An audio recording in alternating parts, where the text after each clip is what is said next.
রাসূল সাল্লাল্লাহু আলাইহি ওয়াসাল্লাম বলেন, ইউবআসু কুল্লু আবদিন আলা মা মাতা আলাইহি।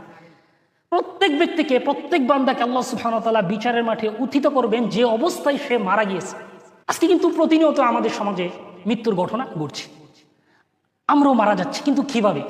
আজকে আমাদের তরুণগুলো মারা যাচ্ছে তাদের বাইক ওভার স্পিডে চালাতে চালাতে।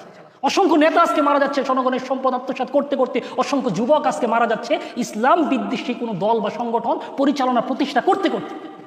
আফসোস তাদের এই ঠুনকো জীবনের জন্য, তাদের এই পরিসমাপ্তি মৃত্যুর জন্য, যে মৃত্যুটা তারা ইসলাম বিদ্বেষী কাজে অথবা অনর্থক কাজে ব্যয় করে গিয়েছে।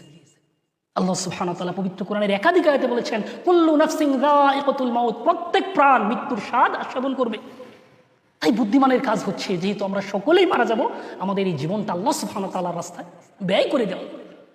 আরে ওই মৃত্যুগুলো না জানি কত সুন্দর, যেই মৃত্যুগুলো শেষদারত অবস্থায় হয়েছে, ওই মৃত্যুগুলো না জানি কত সুন্দর, যেই মৃত্যুগুলো জালেমের কারাগারে ফাঁসির কাজটা হয়েছে, ওই মৃত্যুগুলো না জানি কত সুন্দর, যেই মৃত্যুগুলো খুরাসানের ময়দানে ইমারত ইসলামিয়া প্রতিষ্ঠার কাজে ব্যয় হয়েছে, ওই মৃত্যুগুলো না জানি কত সুন্দর।